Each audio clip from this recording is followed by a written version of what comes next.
Exercise number 1.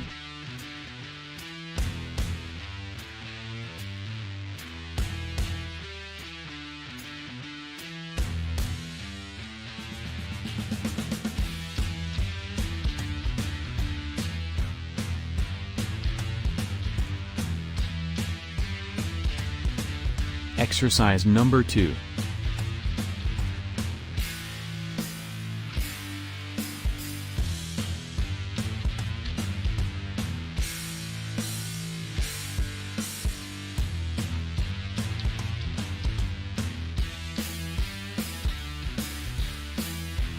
Exercise number 3.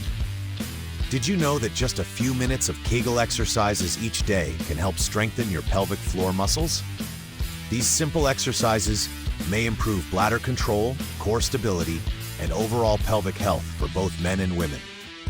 The key is to squeeze the pelvic floor muscles, hold for a few seconds, then relax.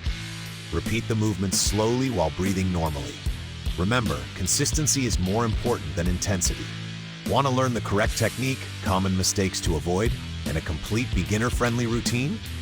Watch the full video now, and don't forget to like, subscribe, and turn on notifications for more fitness and wellness tips. Exercise number 5.